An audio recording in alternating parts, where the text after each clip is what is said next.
बूढ़े कबूतर ने बताया कि भाग्य और बुद्धि में बड़ा कौन है। कहानी बड़ी ही प्रेरणादायक और ज्ञानवर्धक है, इसलिए कहानी के अंत तक हमारे साथ बने रहें।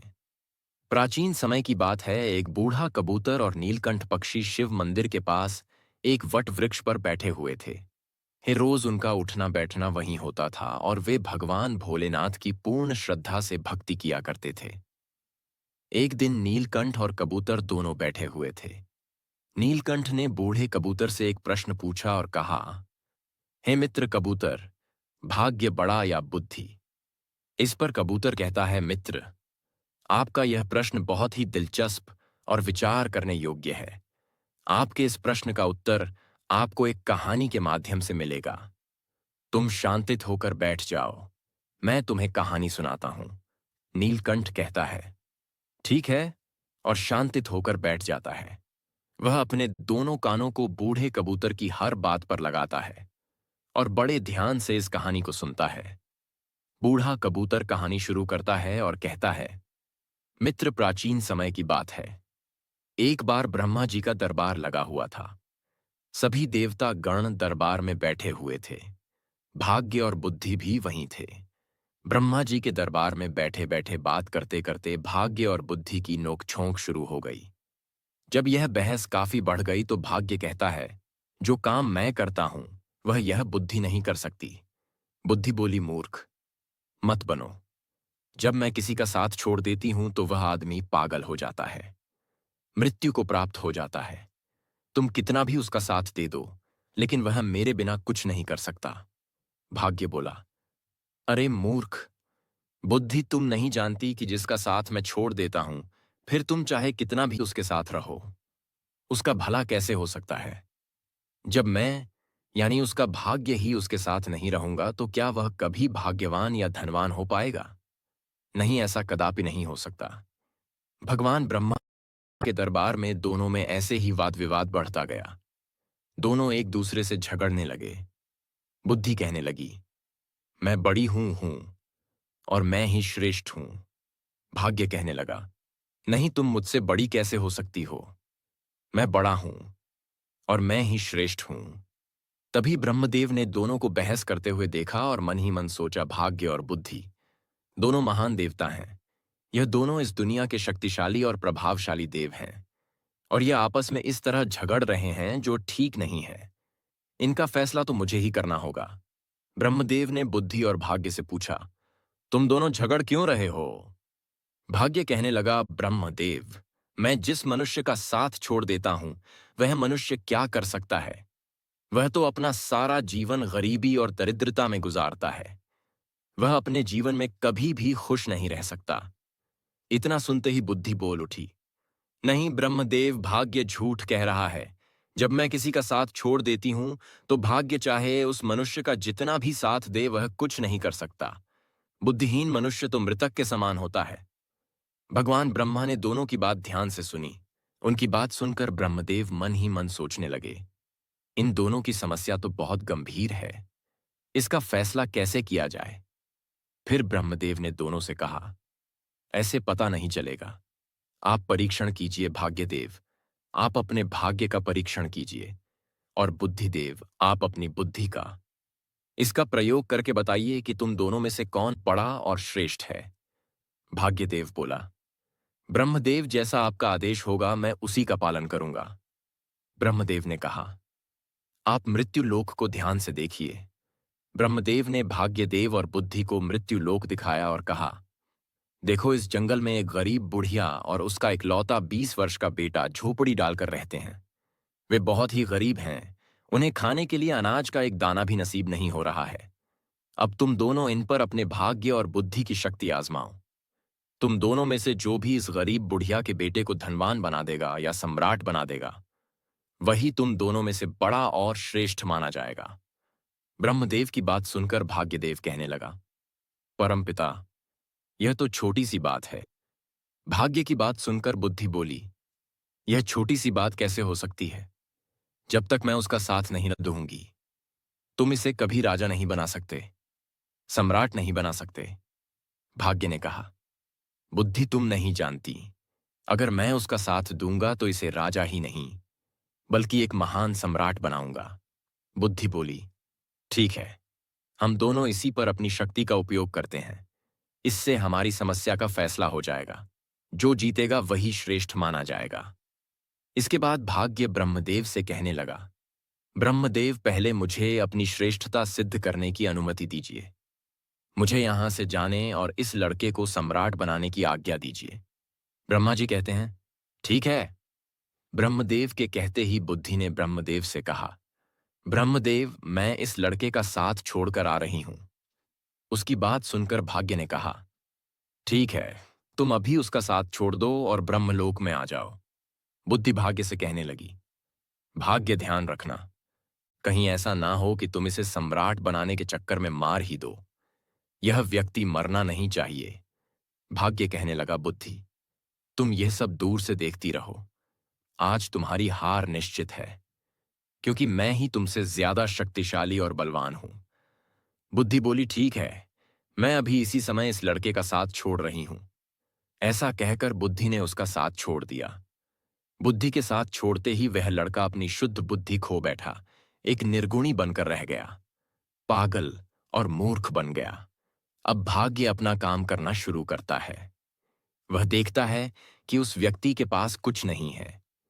एक घास फूस की बनी हुई झोपड़ी है और केवल 3 बकरियां बंधी हुई हैं। लड़का उन बकरियों के खाने के लिए पेड़ पौधों की पत्तियां काट कर लाता है और उन्हें चराता है। वह पूरा दिन इसी में गुजार देता है। उसकी स्थिति देखकर भाग्य सोचता है, ना इसके पास पहनने के लिए अच्छे वस्त्र हैं, ना ही पैरों में पहनने के लिए जूते। अब मैं इसका साथ दे रहा हूं और इसे राजा बनाकर रहूंगा। भाग्य ने पासा पलटा। जिस रास्ते से वह चरवाहा निकल रहा था, उसी रास्ते में भाग्य ने एक सुंदर सोने के जूतों की जोड़ी रख दी। लड़के का ध्यान उन जूतों पर गया, पर वह उन्हें पहचान नहीं पाया कि यह सोने के जूते हैं। उसे तो बस पैरों में पहनने के लिए जूते चाहिए थे, इसलिए उसने वे सोने के जूते पहन लिए और सोचने लगा, चलो जूते तो मिल गए, इससे मेरा बहुत समय का काम चल जाएगा। अब जंगल से चारा लाते और बकरियों को चराते समय मेरे पैरों में कांटे नहीं लगेंगे। उन जूतों को पहनकर वह अपने घर आ जाता है। प्रतिदिन उसकी यही दिनचर्या चलती रही। वह जंगल में बकरियों को चराने जाता और जंगल से पेड़ पौधों की पत्तियां काट कर लाता और बकरियों को चराता रहता था। उसकी माता की बुद्धि भी समाप्त हो गई थी, क्योंकि बुद्धि उसे भी छोड़कर चली गई थी। भाग्य ने तो उस चरवाहे का खूब साथ दिया, लेकिन उसके जीवन में कोई बदलाव नहीं आया। भाग्य सोचने लगा कि मैंने तो इसे सम्राट बनाने का संकल्प लिया है, परंतु यह तो मुझे मूर्ख या पागल दिखाई देता है। इसका व्यवहार तो पागलों और मूर्खों की तरह हो गया है। यह सब देख रही बुद्धि ने भाग्य से कहा, क्या तुम नहीं जानते कि मैंने उसका साथ छोड़ दिया है? जब मैं किसी व्यक्ति का साथ छोड़ देती हूं, तो वह ऐसा ही व्यवहार करता है। भाग्य बुद्धि से कहने लगा, मैं भी देखता हूं कि तुम क्या कर सकती हो। अब तुम भी देखोगी कि मैं क्या कर सकता हूं। उस देश के नजदीक ही एक देश का राजा चंद्रसेन था। उसका एक सौदागर था। वह अलग अलग देशों और स्थानों पर जाकर व्यापार करता था। उस सौदागर के पास व्यापार करने के लिए कुछ ऊंट थे। वह ऊंटों पर पीतल लाद कर ले जाता था और दूसरे देश में जाकर व्यापार किया करता था। एक दिन वह सौदागर उसी जंगल से गुजर रहा था जहां पर वह चरवाहा रहता था और अपनी बकरियां चराता था। वह सौदागर ऊंट लेकर जा रहा था। तभी रास्ते में जाते हुए उसकी नजर उस चरवाहे के पैरों पर पड़ी। सौदागर ने देखा कि इस चरवाहे के पैरों में तो सोने के जूते हैं और यह इनकी कोई कदर नहीं कर रहा है। इसे देखकर लगता है कि यह सोने के जूतों के बारे में तो शायद जानता भी नहीं है। सौदागर अपने ऊंट से नीचे उतरकर उस चरवाहे से पूछने लगा, भाई, तुम ये जूते कहां से लाए हो? उस चरवाहे ने उस सौदागर को बताया, यह जूते मुझे इस जंगल में रास्ते पर पड़े हुए मिले थे। सौदागर ने उस चरवाहे से पूछा, क्या तुम इन जूतों को बेचना चाहोगे? तो उस चरवाहे ने कहा, जरूर बेच दूंगा, इन्हें पहनते पहनते मुझे बहुत समय हो गया है, लेकिन यह टूटते या फटते बिल्कुल भी नहीं है। यह तो काफी समय से ऐसे ही हैं। व्यापारी ने चरवाहे से कहा, यह जूते मुझे बेच दो। इन जूतों के बदले में जो चाहो मुझसे वह ले लो। उस चरवाहे ने व्यापारी से कहा, मुझे इन जूतों के बदले में ज्यादा कुछ नहीं चाहिए, सिर्फ 1 मन अनाज चाहिए, जिससे मुझे और मेरी माता को 2 समय का भोजन प्राप्त हो जाए। हम तो भूखे मरते हैं। उसने सौदागर को वह सोने के जूते एक मन अनाज के बदले ही दे दिए। सोने के जूते पाकर वह सौदागर बहुत खुश हो गया। वह सौदागर उस चरवाहे को एक मन अनाज देकर चला जाता है। तब बुद्धि भाग्य से कहने लगी, भाग्य देखते नहीं कि तुम्हारे जूते तो एक मन अनाज के बदले में बिक गए। तुम समझ रहे हो ना, तुम्हारे सोने के जूते एक मन आटे में जा रहे हैं। भाग्य ने बुद्धि की बात सुनकर कहा, बुद्धि तुम चिंता मत करो। मैं जिसका साथ देता हूं उसे कोई भी राजा बनने से नहीं रोक सकता। मैं इसे एक महान सम्राट बनाकर ही रहूंगा। बुद्धि कहने लगी, भाग्य तुम मेरे बिना कुछ नहीं कर सकते। देखना, तुम इसे अवश्य मार दोगे। यह बेचारा कहीं राजा बनते बनते मर ना जाए। भाग्य ने कहा, बुद्धि तुम कैसी बातें कर रही हो? देखना अब मैं क्या करता हूं। और इतना कहकर भाग्य फिर से उस व्यक्ति के पास आता है। भाग्य ने दूसरे सोने के जूतों की जोड़ी, जो सोने चांदी और जड़ाऊ हीरों से जड़ी हुई थी, उसी रास्ते पर रख दी जिस मार्ग से चरवाहा बकरियों के लिए पते लेने जंगल से जा रहा था। उस चरवाहे को फिर से सोने के जूते मिले तो वह तो बड़ा प्रसन्न हो गया। उधर सौदागर पहले वाले सोने के जूते पाकर बहुत खुश था। चलते चलते वह सोचने लगा, क्यों ना मैं इन्हें अपने राजा को भेंट करूं, ताकि महाराज प्रसन्न होकर मुझे कुछ इनाम दें। यह सोचकर वह सौदागर सोने के जूतों को लेकर महाराज चंद्रसेन के महल में गया। राज दरबार में जाकर उसने वह सोने के जूते राजा को दे दिए और कहने लगा, महाराज, यह स्वर्ण जूते मैं खास तौर पर आपके लिए लेकर आया हूं। यह जूते अद्भुत हैं। ऐसे जूते तो हमारे महाराज के पास होने चाहिए थे। महाराज चंद्रसेन जूतों को देखकर बहुत प्रसन्न हुए। सोने के सुंदर जूते देखकर उन्हें ऐसा लग रहा था कि जैसे यह जूते देवलोक से आए हों और देवताओं ने इन्हें बनाया हो, मानो स्वयं विश्वकर्मा ने इन्हें बनाया हो।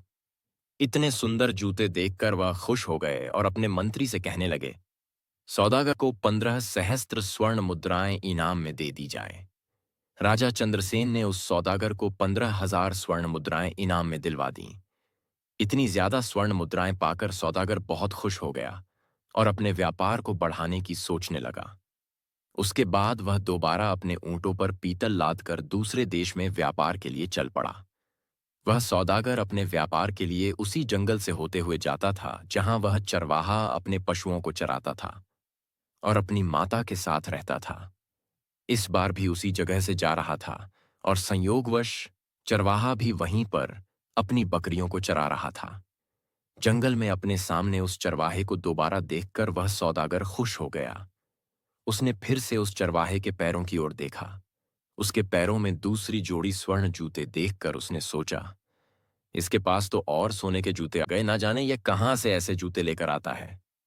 सौदागर ऊंट से उतरा और उतरकर उस चरवाहे के पास आया और चरवाहे से बोला, भाई, क्या तुम फिर से इन जूतों को भी बेचना चाहोगे? चरवाहे की तो जैसे मनचाही मुराद पूरी हो गई।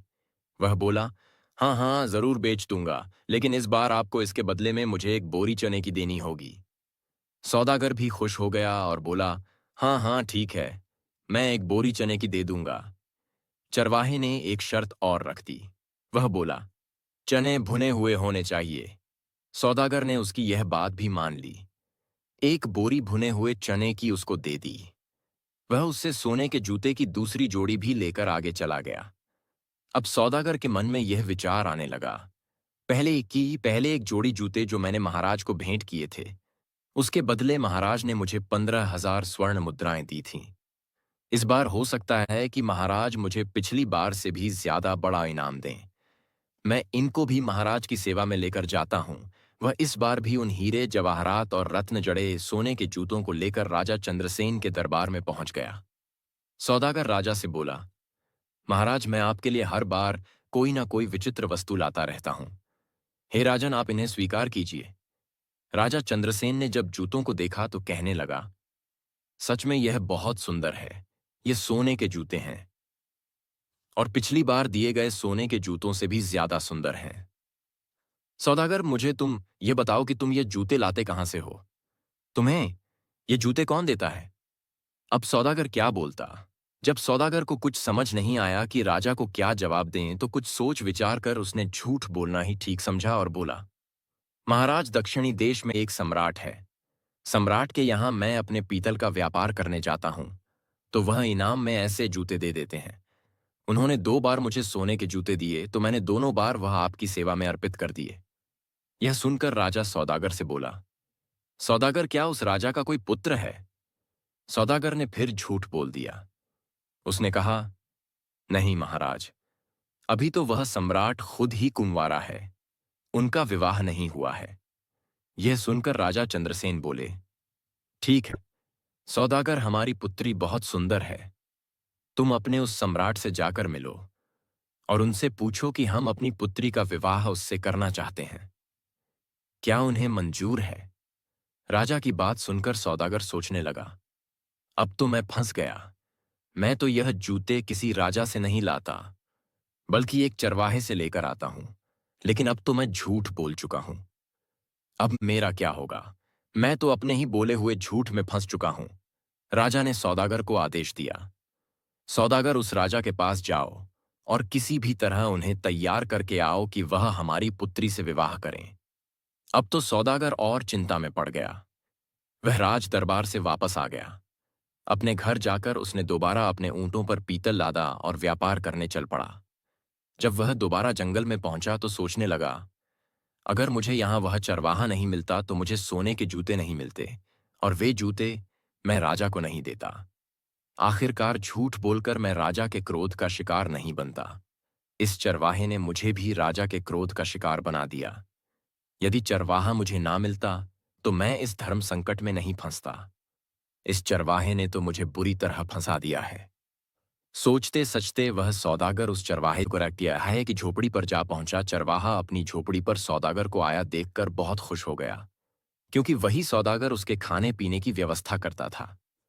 कभी उसे अनाज देता था, कभी चने उसका गुजारा जूते बेचकर इसी सौदागर से पूरा होता था। इसलिए चरवाहा उससे बहुत खुश था। वह बोला, सौदागर आइए, आपका स्वागत है। सौदागर वहीं उसके घर पर ही रुक गया। उसने अपने ऊंटों से पीतल उतारकर एक तरफ रख दिया और फिर चरवाहे से बातें करने लग पड़ा। इस समय भाग्य उस चरवाहे का साथ दे रहा था। बातें करते करते चरवाहा पीतल के बोरे पर बैठ गया। जैसे ही वह बैठा तो सभी बोरों में भरा हुआ पीतल सोने में बदल गया। चारों तरफ सोना जगमगाने लगा। यह देखकर सौदागर को यह विश्वास हो गया कि यह व्यक्ति या तो कोई जादूगर है या ईश्वर का कोई बहुत बड़ा भक्त। इस पर ईश्वर की विशेष कृपा है। अब सौदागर अपने बोले हुए झूठ के जाल में और फंसता जा रहा था। उसके मन में विचार आया, मेरे पास धन की कमी नहीं है। मैं ऐसा करता हूं कि इस चरवाहे को ही राजा बना देता हूं, सम्राट घोषित कर देता हूं। मेरे पास तो धन और सोने की कोई कमी नहीं है। मैं इसके लिए यहां जंगल में बहुत बड़ा किला बनवा देता हूं, दुर्ग बना देता हूं। उस दुर्ग का मालिक इसे बना दूंगा और मैं उसका मंत्री बन जाऊंगा।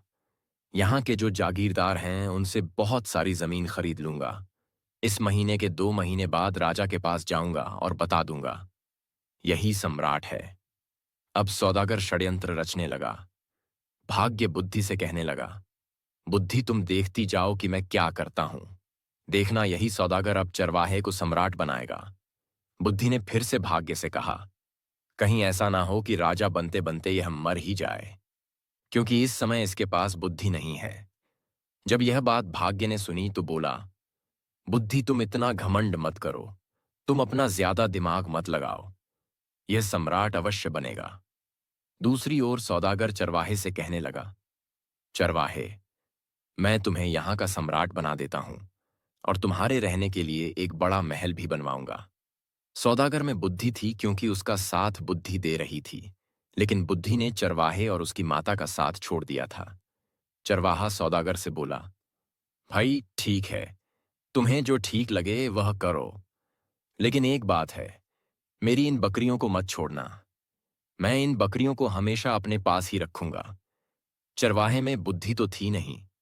उसकी बात सुनकर सौदागर सोचने लगा, यह व्यक्ति कितना बड़ा मूर्ख है।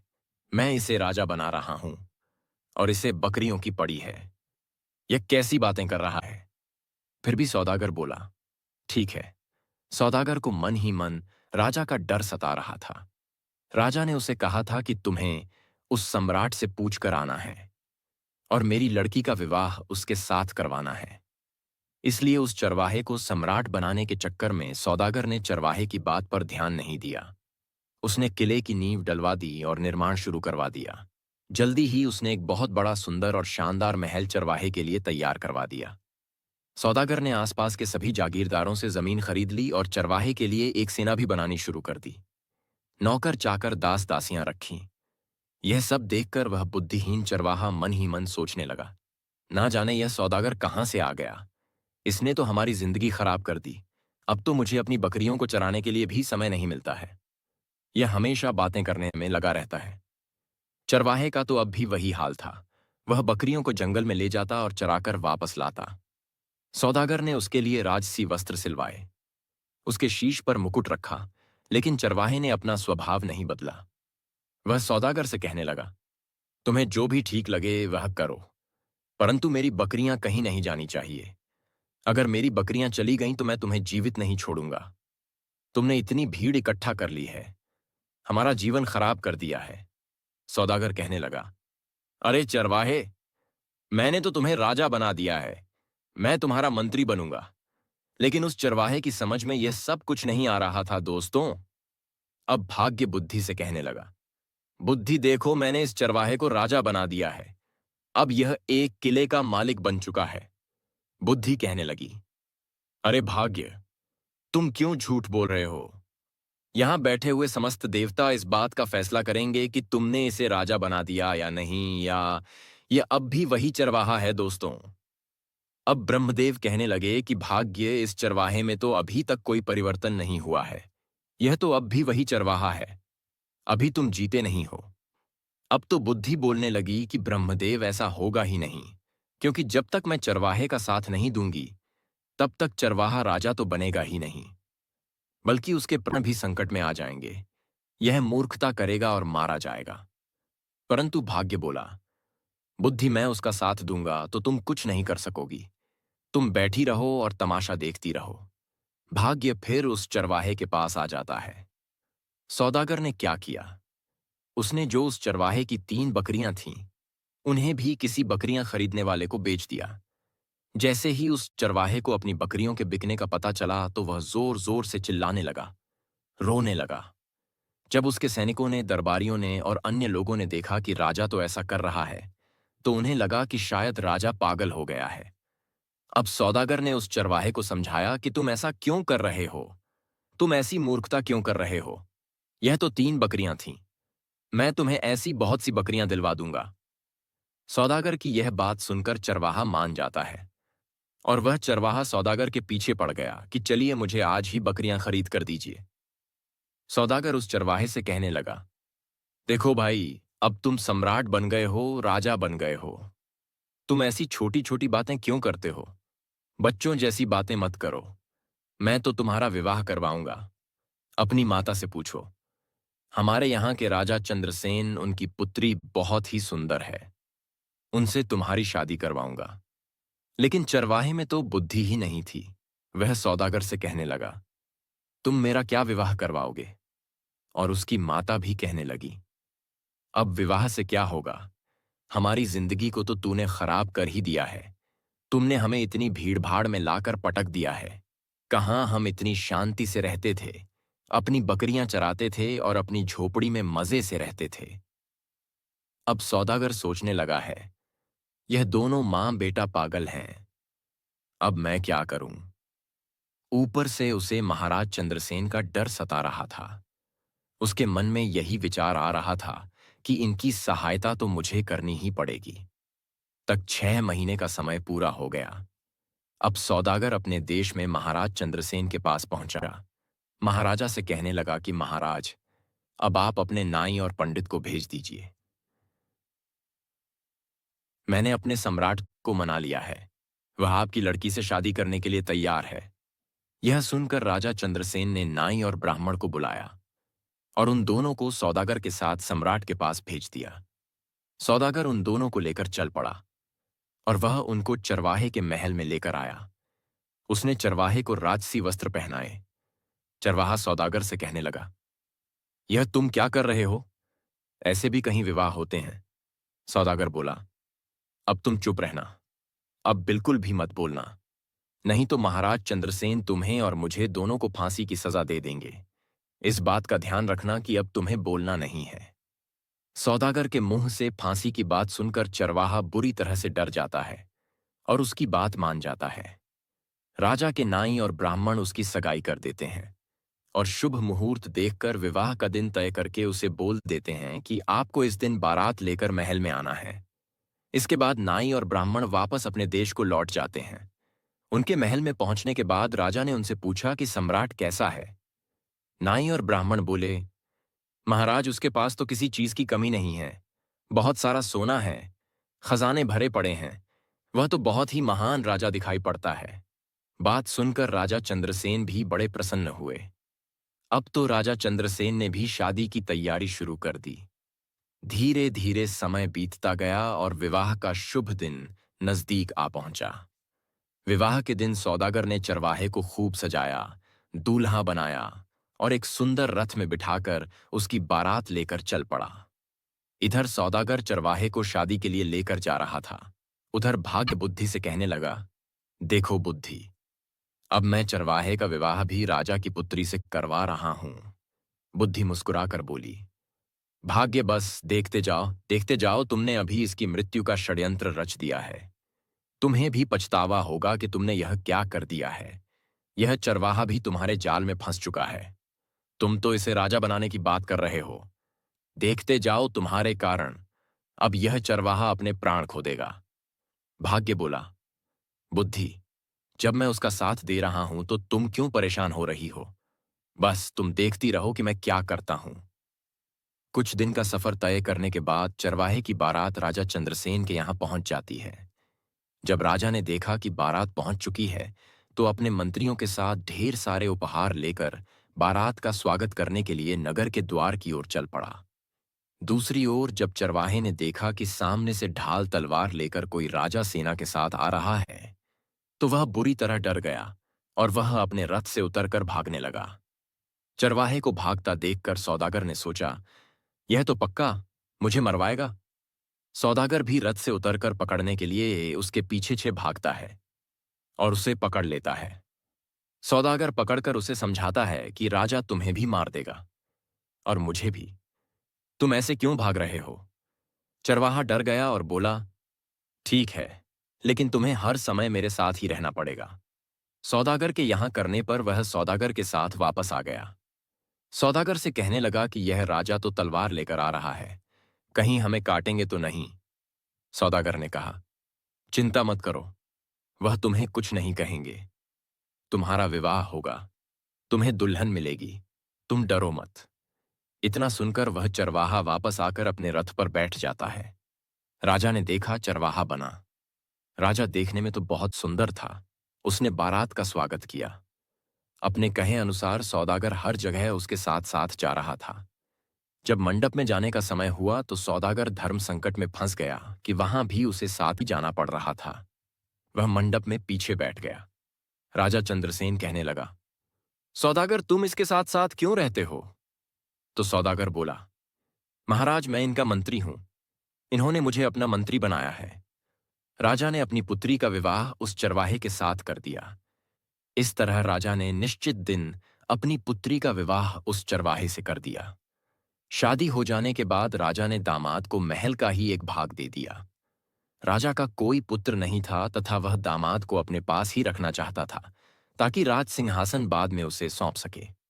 अब सौदागर को रहने के लिए अलग स्थान दे दिया गया।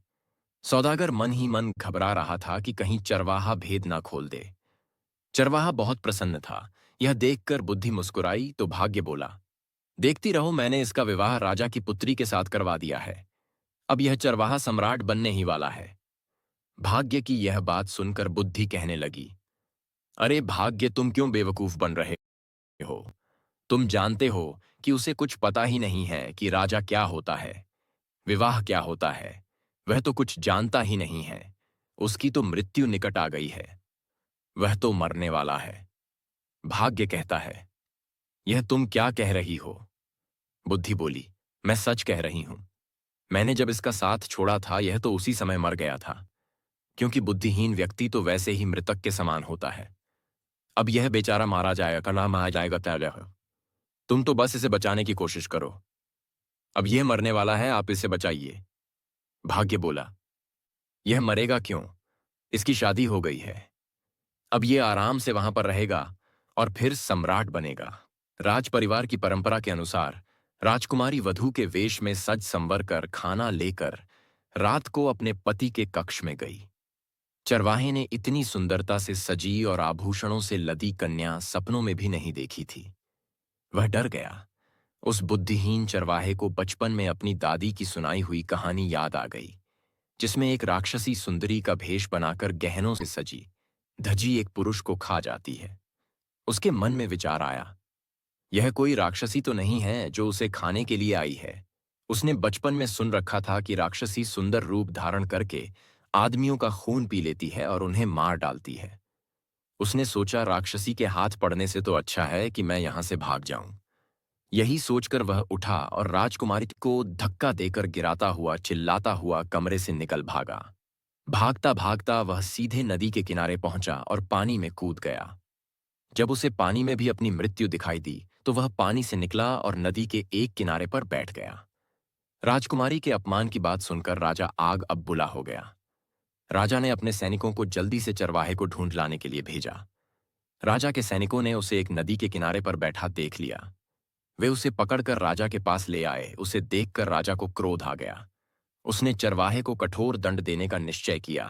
राजा ने आदेश जारी कर दिया कि अगली सुबह उसे मृत्युदंड दिया जाएगा। इसे कारागार में डाल दो। ये सब भाग्य अपनी आंखों से देखते हुए अपना माथा ठोक रहे थे और सोच रहे थे, यह तो बिल्कुल मूर्ख निकला। मूर्ख ने मेरी सारी योजना ही चौपट कर दी। तभी बुद्धि मुस्कुराते हुए उनके पास आई। बुद्धि ने भाग्य से कहा, आखिर तुम हार ही गए, देख लिया। तुमने तुम्हारे लाख राजा बनाने से भी वह राजा बन ना सका। अब इस आदमी को सजा होने जा रही है। बुद्धि ने भाग्य से कहा, देखा भाग्य, बुद्धि के बिना वह मारा जाने वाला है। बोलो क्या कहते हो? निराश होकर भाग्य बोला, अगर तुम इस आदमी को बचा लो तो मैं हार मान लूंगा।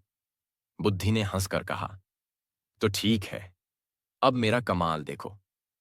देखो मैं इसे कैसे बचाती हूं। इतना कहकर बुद्धि ने चरवाहे में प्रवेश किया। जैसे ही बुद्धि ने चरवाहे में प्रवेश किया, चरवाहा अपने बचाव की नई नई तरकीबें सोचने लगा। दूसरे दिन जब चरवाहे को मृत्युदंड के लिए राजा के सामने पेश किया गया तो चरवाहा बोला, महाराज, आप मेरे ससुर हैं। क्या मैं आपसे पूछ सकता हूं कि आप किस अपराध में मुझे मृत्युदंड देने चले हैं? राजा बोला, तुमने मेरी पुत्री का तिरस्कार करके मेरा घोर अपमान किया है। इसका तुम्हें दंड दिया जाएगा। तब चरवाहा बोला, राजन, मेरे कुल में मान्यता है कि विवाह के पश्चात पहली रात को यदि वर वधू की जानकारी में कोई व्यक्ति नदी में डूब मरे तो वधू विधवा हो जाती है या संतानहीन रह जाती है। जब आपकी पुत्री कमरे में आई तभी नदी की ओर से बचाओ बचाओ चिल्लाने की आवाज मेरे कानों में पड़ी। मैं अपने आप को रोक ना सका और तुरंत उठकर डूबने वाले को बचाने के लिए नदी पर चला गया था। अगर यह मेरा दोष है तो आप मुझे अवश्य दंड दें। चरवाहे की बात सुनकर राजा बहुत प्रसन्न हुआ और उठकर चरवाहे को गले से लगा लिया। वह बोला, हमारे बाद तुम ही इस देश के राजा बनोगे। पिता पुत्री ने लज्जित होकर अपने असभ्य व्यवहार के लिए माफी मांगी और फिर तीनों खुशी खुशी महल के अंदर चले गए। उधर ब्रह्मा के दरबार में बुद्धि और भाग्य का फैसला हो चुका था। समस्त देवता बुद्धि की जय जयकार करने में लगे थे। वे कहने लगे, भाग्य तुम कुछ नहीं कर सकते, जिसका साथ बुद्धि नहीं देगी वह कुछ नहीं कर सकता। बुद्धि ने मुस्कुराकर भाग्य की ओर देखा। भाग्य ने हंसकर कहा, मैं अपनी हार मानता हूं, तुम वास्तव में मुझसे बड़ी हो। साथियों, इस तरह नीलकंठ को भी अपने प्रश्न का उत्तर मिल चुका था और उसके बाद बूढ़ा कबूतर और नीलकंठ भोजन की तलाश में जंगल की ओर निकल गए। दोस्तों, उम्मीद है आपको कहानी अच्छी लगी होगी। कहानी पसंद आई हो तो वीडियो को लाइक करके चैनल को सब्सक्राइब कर लेना। साथ में बेल आइकन भी दबा देना। मिलता हूं आपको एक और मजेदार कहानी के साथ। धन्यवाद। जय श्री कृष्णा। एक सियाराम।